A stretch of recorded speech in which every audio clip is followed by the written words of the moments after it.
Hello again, David Creel, world's best double eagle coach, with my friend who helps people with their PhDs. She's about to have client 100 in the books. Colleen Law. How are you, Colleen? Just fine. How about you, David? I'm blessed and highly favored. Good, good. I love to hear it. Thanks for joining me today. This is going to be fun. Yep, I think so too. So what's on your mind? What would you like to talk about today? Well, this is very interesting. It could be simple, it could be complex. But anyway, I'm one of those people that can work on multiple projects at a time. Okay, because I segment my day according to how many projects I have, or how many projects have priority. Well, since I had this fiasco about moving, I haven't gotten back on track yet. And I need help getting back on track, because right now, all I'm doing is, well, I'm meeting with clients, obviously, but there are several other projects that I've been trying to get back to, and I haven't been able to get back to them. Primarily because I can't get it in my brain that I have to get back to them, you know? Okay, so do you have to get back to them? Yes, I do have to get back to them, at least to most of them. Okay, and why do you think you haven't got back into your routine, for lack of a better term? Well, that's the problem. I'm not sure why. I've never had an issue getting back into my routine. However, I have never had such a huge issue come up in my life that interrupted me in the midst of doing my life. Is whatever that event was that the move, or is that something different? No, it's the move. Okay, but the move is over now, right? It never happened. What? I was supposed to move. Yeah, okay, tell me the story. Okay. So I was supposed to move, and when I got the lease contract, it was not for what was quoted to me. Okay. And the gentleman, using that term very loosely, said he would review the contract. He came back and said he couldn't go down on the price, on the rent price. So I said, well, I can't afford that. I mean, it was a huge increase in rent. And he said, well, what do you want to do? I said, well, is my old apartment still available? I was still in it because I had packed up. He said, yes. I said, I want to stay there. What's the rent? And he told me a rent that was significantly less than what he first told me, which prompted the need to move in the first place. Okay. So anyway, I ended up staying at my apartment, and I'm having to unpack what I had packed up to move. Okay, so what I heard you say is this. Okay. You're in apartment 1 where you currently live. Yes. You were going to move to apartment 2. Apartment 2, they quoted you, I'm just going to make up a number. They quoted you $1,000, but then when you get your lease paperwork, it was more than $1,000. It was $1,200, $1,500, whatever the number was. Mm-hmm. So then you asked if you could stay in your current place, which you'd packed up to move, and they had quoted you $1,000, but then when you asked to stay, they quoted you $800 or Correct. Whatever. It was less than what they told you. Correct.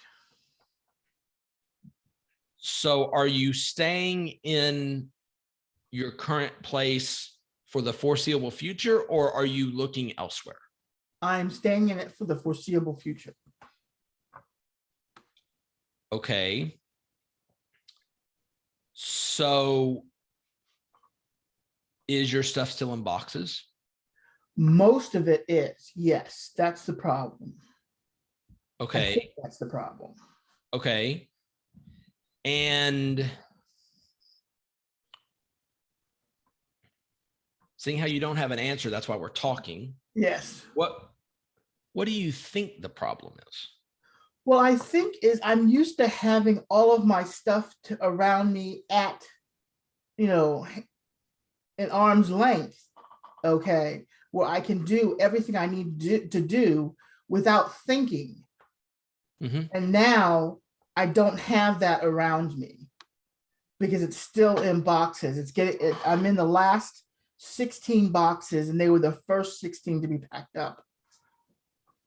Okay, so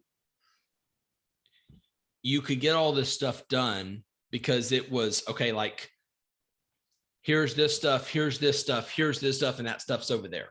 Correct. But now it's like an Easter egg hunt Correct. where you don't want to go through all the boxes to find the one thing you need to do whatever it is that you're looking to do.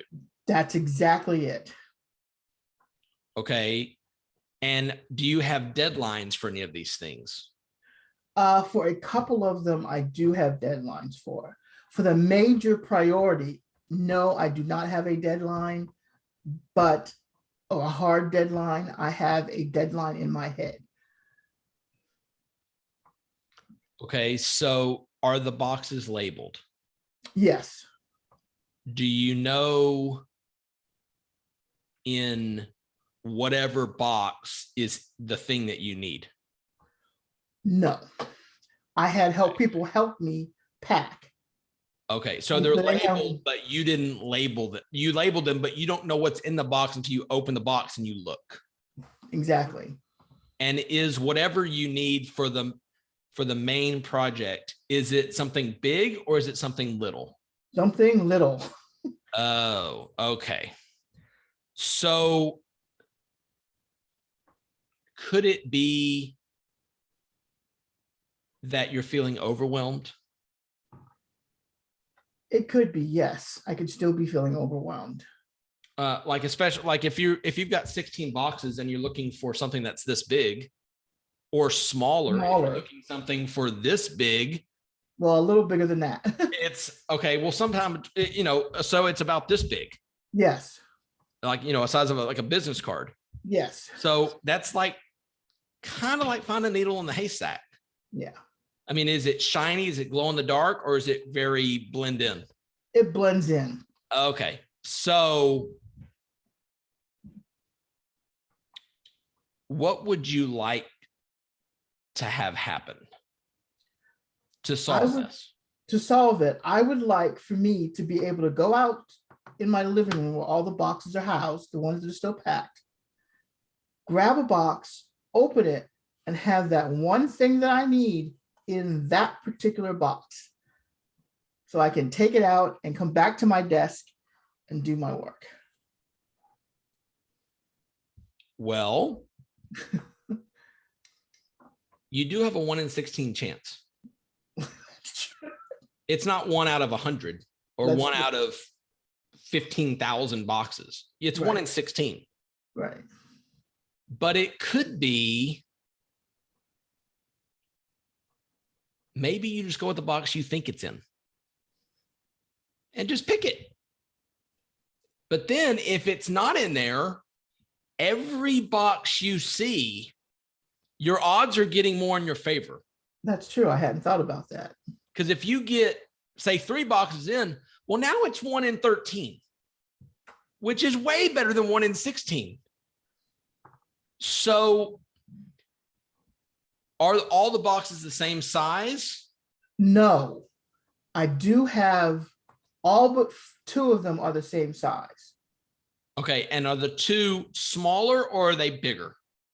One is significantly smaller. One is bigger.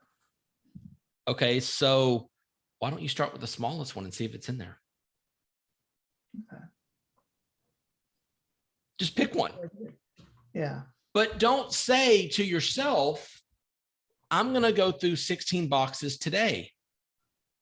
Say, I'm going to go through this box because this box may solve all your problems. It may have it in there, but until you get up and go look, you're still going to have 16 boxes there.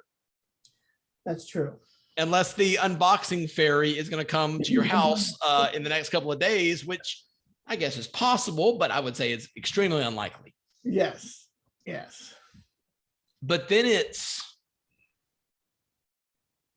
It's like, okay, so have you ever asked somebody a question and been told no? Yes. Okay. Did you die from it? No. No, because we're still talking. That would be super weird. That would be my first literally deceased, risen from the dead podcast guest. And I don't think Jesus is coming on my podcast anytime in the near future. It'd be cool if he did, but I'd have to have a blindfold on because I couldn't look at him, but that's a different story. It's like going to ask somebody a question. A couple of days ago, I had a challenge where we had to go to a local grocery store, and I had to ask a stranger for $100. Oh. Not the challenge was asked to borrow 100, but I don't like borrowing. So I asked if I could have, like, will you give me $100? Yeah. But the point of the exercise was not to get the $100. The point of it was to ask. Ask for what you want. Right. And another challenge we had at the same supermarket was twofold. One, we had to ask if we could make an announcement over the loudspeaker. Oh, interesting. So when I asked, the lady says, "What are you going to say?" I go, "I don't know just yet, but it's going to be good. It'll be something." Well, come to find out, that got told no because the manager who I got called in, he said, "I'm going to say no because the regional or district managers in the building right now." Because I had another ask, and that other ask was, "Can I get a tour of the place? Like, I want the tour of the back of the facility." Yeah. And he said, "I'm going to say no because the district manager's here." I said, "Perfect. Let me go ask him." So I walked up to the district or regional manager, whichever one it was. He worked for the company 25 years. And I said, "Hey, I have a challenge. Can I get a tour of the place?" And he said, "For what?" I said, "Oh, just because I asked." And he goes, "That's a great idea. Let's go." He gave me a 10-minute tour. Oh, wow. I saw the freezers. I saw the back, the whole deal. But if I'd have thought of all that story to say about your box situation, if I would have waited for the perfect opportunity to go into the local supermarket or grocery store to ask, I'd still be sitting in this chair. So it's what's the smallest possible step you can take? The smallest possible step you can take, in my opinion, is start with the smallest box. And then maybe have it your goal to where over, like, I'm going to do one box in the morning and one box in the afternoon. And just pick one, whichever one you're closest to, just pick it. Okay. Because then in a week or so, you don't have this box problem anymore. That's very true. But I think it's you're kind of getting in your own way where you're overwhelmed about the 16 boxes instead of just doing what you can with what you have and just picking one, because it's in one of those 16 boxes, right? Yes. So no time like the present. That's true. Might as well start. Yep. That's a very good point. Thank you so much. Okay. I think we're done here. Yeah, I think so too. Awesome. I know what to do next. This is in the words of Les Brown, this has been a plum pleasing pleasure as well as a privilege. All right. Have a great day. You too. Bye. Bye.